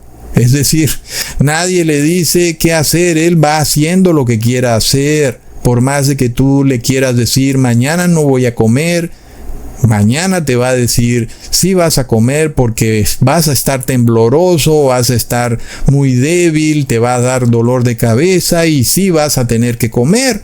Por lo que el cuerpo humano hace lo que le da la gana. Pero nosotros tenemos el Espíritu de Cristo que nos ayuda a refrenar el cuerpo. Si no nos enseñamos a domar el cuerpo tomará el control de nuestro ser, inclusive de nuestra razón. Pero ya vemos, hermanos, no hay para dónde agarrar. Vimos el cristianismo opresivo, vimos esta nueva tendencia de Friedrich Nietzsche de un humanismo nihilista, y también estamos viendo a un cristianismo nihilista que te permite guardar ciertas leyes pero violar otras. Ya el apóstol Santiago ha dicho, el que viola un punto de la ley viola toda la ley. Es evidente, ¿verdad, hermanos? Y de todas formas parece que esa no es la fórmula para triunfar en esta vida, porque ya vemos que son los cristianos los que están cayendo en una terrible inmoralidad en estos últimos tiempos, se están suicidando, y básicamente vemos que esa ideología de guardar una parte de la ley y no guardar otra parte de la ley no funciona. De manera, hermanos, que llegamos a un punto en que el ser humano que se somete a los deseos de la carne es un ser humano débil, porque la carne es débil, y por eso estamos ante la generación más débil que jamás haya existido, que es la generación Z, y por eso se le llama la generación de cristal, y por eso estamos viendo suicidios en todo momento. Y bueno, se acabaron las doctrinas, hermanos, ¿verdad? Ya las hemos estudiado todas. Miremos esto que es bello. El cuerpo es esclavizado para que el espíritu quede libre. ¡Wow, hermanos! Libre para ir a la santa ciudad, porque hemos vencido a este cuerpo loco. Y esta es la victoria de la gran tiranía. Para lograrla, para poder liberar al espíritu, tenemos que encadenar a la carne, esclavizar al cuerpo, porque al ser encadenada la carne, el espíritu es liberado. ¿O es que alguien tiene otra solución? Porque si es así, que me la muestren, ¿verdad, hermanos? Algunos se han volcado al estoicismo, y esto es lo mismo que dijo Zaratustra, en mantener un supuesto equilibrio, en no desbocarse, en controlar las pasiones, en mantener una serenidad, un punto equilibrado de los impulsos corporales. No se puede, no funciona, hermanos. ¿Y por qué no funciona? Porque nadie por su propia fuerza puede controlar los impulsos corporales. Solo el entendimiento de la existencia de un Dios que nos ayuda y nos protege para darnos fuerza, para derrotar esos impulsos, esa tormenta de adrenalina, cortisol y dopamina, es la que nos permite liberarnos de la tiranía del cuerpo. Leamos en Mateo capítulo 6, versículo 25 al 29. Por tanto os digo, no os afanéis por vuestra vida, qué habéis de comer o qué habéis de beber, ni por vuestro cuerpo, qué habéis de vestir. ¿No es la vida más que el alimento y el cuerpo más que el vestido? Mirad las aves del cielo, que no siembran, ni siegan, ni recogen en graneros, y vuestro Padre Celestial las alimenta. ¿No valéis vosotros mucho más que ellas? ¿Quién de vosotros podrá, por mucho que se afane, añadir a su estatura un codo? Y por el vestido, ¿por qué os afanáis? Considerad los lirios del campo como crecen. No trabajan ni hilan, pero os digo que ni aun Salomón, con toda su gloria, se vistió así como uno de ellos. Es un pasaje bíblico bello que nos revela que solo los que confían en Dios y guardan la ley de Dios pueden tener tranquilidad. Sin embargo, las hijas de Lot estaban estresadas, llenas de miedo, pánico. 2 mujeres solas en medio de la nada con un hombre anciano. Era cuestión de tiempo para que la desgracia llegara a sus vidas. Son iglesias despojadas de fe. ¿Y por qué no tenían fe? Porque tampoco tenían obras. Y por eso terminaron sometiéndose a una moral utilitaria en donde todo era válido según el objetivo. Y esta es la moral que enseña el Vaticano. Por eso en el 2020 dijeron que era moralmente aceptable usar células de fetos abortados en las vacunas, porque a la final era por una buena causa. ¡Plup! Lo mismo seguramente habrán dicho las hijas de Lot. Oh, mira, vamos a abusar de nuestro propio padre, pero todo es por una buena causa. Le vamos a dar nietos. Es de locos, hermanos. Así que bueno, hermanos, en estos tiempos finales, Dios está levantando a un grupo de 144,000 santos que liberen el espíritu para siempre.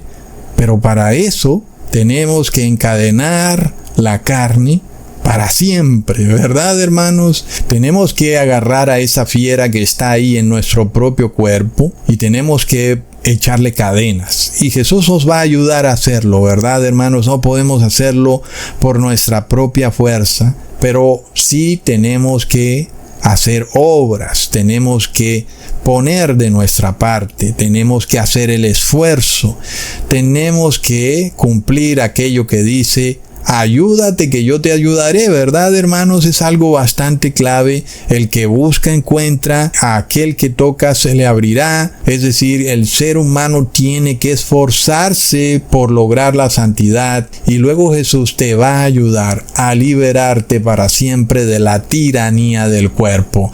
Libre para siempre, un espíritu que volará para los cielos y será una estrella que iluminará por toda la eternidad los cielos del mundo entero, hermanos. Ahora, ¿qué podemos decir de estos cristianos que basan su fe en una sensación que sintieron cuando fueron a la iglesia? Por ejemplo, el pastor les puso las manos en la cabeza y de repente ellos sintieron algo, y ellos llaman a esa sensación la unción del Espíritu Santo. ¿Acaso eso puede llamarse espiritualidad? ¿O no será que es más bien una reacción química de tu cuerpo y que tú estás llamando a esa reacción química espiritualidad? Esto nos revela el grado de ignorancia del cristiano evangélico, el cual no puede basar su fe en lo sensorial, porque todo lo sensorial es engañoso, porque el cuerpo emite señales sensoriales automáticamente. Esto explica el por qué los evangélicos son sometidos primero a una música relajante que va siempre en ascenso, hasta que la música los va llevando a un éxtasis, para luego el pastor sugestionarlos diciéndoles que pronto van a recibir la unción del Espíritu Santo. Pero de nuevo, si el cuerpo y el corazón son engañosos, ¿cómo pudiéramos pensar que la unción del Espíritu Santo es una sensación o una emoción? ¿Verdad, hermanos? Claro, algún evangélico diría que el Espíritu Santo produce frutos de paz y gozo, y que al ellos sentir paz y gozo, como está descrito en Gálatas capítulo 5 versículo 22, eso probaría que sí están recibiendo la unción del Espíritu Santo. Entonces, ¿cómo saber cuando esa paz y ese gozo no es más que una descarga de dopamina del cuerpo en respuesta a un estado de éxtasis mental, o tal vez sea, como dicen ellos, una unción del Espíritu Santo? La respuesta a ese dilema la da el mismo apóstol Pablo, que habló de los frutos del Espíritu Santo, porque a la final no son solamente paz y gozo, sino que también hay otros frutos del Espíritu Santo que la persona debe tener para saber si sí está recibiendo el Espíritu Santo, como por ejemplo la templanza. ¿Y qué es la templanza? Es esa capacidad de abstenerse de todo aquello que es opuesto a la ley. Es someter el cuerpo a la ley de Dios y no a la ley de la carne. Pero yo me pregunto, ¿hacen eso los evangélicos? La respuesta es que no, ya lo hemos visto. Ellos guardan ciertas partes de la ley y desobedecen otras partes de la ley, revelando que no tienen templanza. Sin embargo, la templanza es un fruto del Espíritu. ¿Y por qué? Porque nos ayuda a guardar la ley. La persona que tiene templanza entonces puede guardar la ley. Leamos en 1 Corintios capítulo 9 versículo 25. Todo aquel que lucha, de todo se abstiene. Ellos a la verdad para recibir una corona corruptible, pero nosotros una corona incorruptible. Y es bastante clave.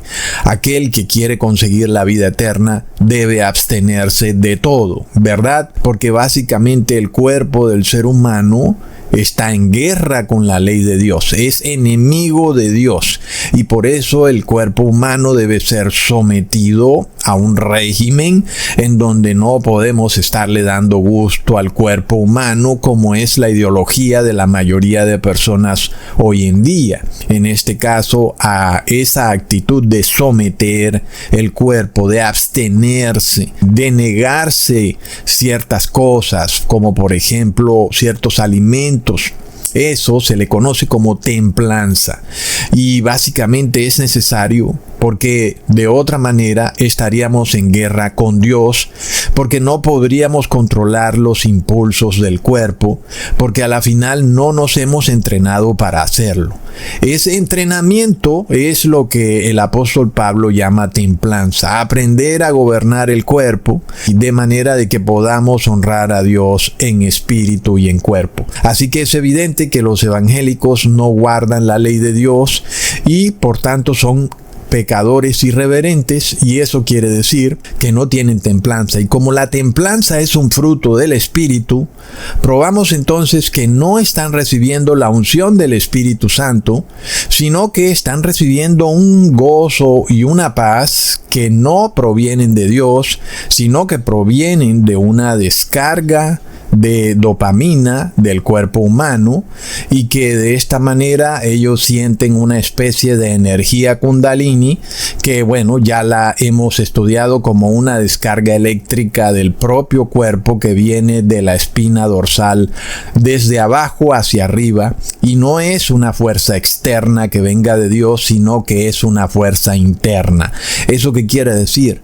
Que los evangélicos continuamente están desatando tormentas químicas en su cuerpo para ellos llamar a eso el Espíritu de Dios, cuando el único fruto que es visible es apenas el del gozo. Bueno, no sabemos el de la paz, pero por lo menos se puede ver que ellos tienen un cierto gozo, y sin embargo carecen de los otros frutos del Espíritu Santo, lo cual nos revela que eso que están recibiendo es una descarga sensorial de su propio cuerpo. Y entonces probamos que sí hay un cristianismo nihilista, ¿verdad, hermanos? Volvemos al libro de Así habló Zaratustra y volvemos a esta ideología de Zaratustra donde el cuerpo es la gran razón y ahora para los cristianos el cuerpo se ha convertido en este ídolo que viene a satisfacer todos los deseos que quiera y eso es la supuesta bendición de Dios. Sin embargo, el cristianismo nos revela una forma de vida totalmente distinta que es la templanza y es retener o abstenerse de todo lo que la persona pudiera tener, como por ejemplo comer de más o comer alimentos demasiado deliciosos o beber algo que le gusta o fumar. Todas estas cosas son características de una persona que vive en torno a darle placer a su cuerpo y es la ideología del mundo. De hecho, si tú empiezas a decirle a alguien que tú estás tratando de castigar al cuerpo, de no darle lo que quiere, de abstenerte de los alimentos, no solo por salud, sino también para tratar al cuerpo de una forma estricta. Vamos, esto no es acerca de ti, cuerpo. Aquí no estamos para darte gusto a ti, estamos para darle gusto al espíritu, ¿verdad? Pues la mayoría de gente te diría que estás loco y que perteneces tal vez a una secta radical. Y básicamente, pues he probado en este video que ya va para 2 horas que eso es de lo que habla el cristianismo y tan es así que es de esa manera que la Iglesia Católica también lo asimilaba, solo que ella al no tener el Espíritu Santo lo imponía a través de la fuerza bruta. Sin embargo, pues era lo que ella también entendía, que el cuerpo debe ser reprendido, debe ser detenido, retenido, abstenido de todo lo que desea hacer y debe ser algo continuo, debemos tenerlo en mente constantemente, debemos levantarnos y decir hoy el cuerpo estará encadenado porque en ese día el espíritu está liberado, ¿verdad, hermanos? Es así de simple y yo creo que esta es una regla de 3 muy clara. Cuando le damos rienda suelta al cuerpo, encadenamos el espíritu y cuando encadenamos el cuerpo, le damos rienda suelta al espíritu. Y eso es lo que queremos, darle rienda suelta al espíritu y ahí podemos recibir el Espíritu Santo y entonces podemos tener todos los frutos del Espíritu Santo, no solo uno solo, como ocurre con los evangélicos, lo cual es prueba de que no reciben el Espíritu Santo, hermanos. Qué bello lo que Dios tiene planeado para el ser humano. No por nada el demonio se llenó de envidia. Es un plan majestuoso, impresionante, en donde el ser humano será coronado porque habrá derrotado el peor de los demonios, el demonio de la carne. Hermanos, realmente estamos ante nuestro peor enemigo, nuestro propio yo. Domar el cuerpo, domar la carne y sobre todo tener fe en momentos en que se desatan emociones, sensaciones de temor, de pánico. Entender, hermanos, que tenemos que someterlas, que no podemos dejarlas que se desboquen y que nos controlen porque nos llevan a hacer cosas que nos perjudican y que de repente nos muestran nuestra falta de fe. Y si nuestra fe no parte de nuestro raciocinio, sino que parte de nuestras emociones, estamos en un grave problema. Hermanos, entendámoslo. Muchos hermanos piensan que la fe es una sensación corporal. No puede serlo, hermanos. ¿Qué quiere decir eso? Que puede que tengas miedo, pero debes subyugar ese miedo por la fe. Es decir, el miedo es una sensación corporal y tu fe debe derrotar ese miedo, porque ese miedo es esa descarga de adrenalina que está desatando tu cuerpo. Así que no puedes pensar que tu fe es la ausencia de miedo, la ausencia de sensaciones corporales, porque eso también hace parte del cuerpo en sí mismo. Tu fe es algo superior, es algo que se sobrepone a todo lo corporal y también tu moral debe ser superior a tu cuerpo. Dios nos llama a sustraernos de todo lo carnal. No hay otra forma de vivir, hermanos, y vamos hacia una situación en el mundo en la que va a ser la única manera de vivir. Cuando empecemos a tener problemas o se presenten catástrofes o situaciones que nos lleven a tener sentimientos de angustia porque hay una catástrofe climática, nuestra fe tiene que sobreponerse a la descarga de adrenalina de nuestro cuerpo. Nuestra fe tiene que derrotar esa descarga de adrenalina, tiene que controlarla y subyugarla. Hermanos amados, no me extiendo más. Que Dios les bendiga por siempre en este hermoso Shabbat, que es el 7º día. Les mando un gran abrazo y un saludazo. Hasta pronto, hermanos.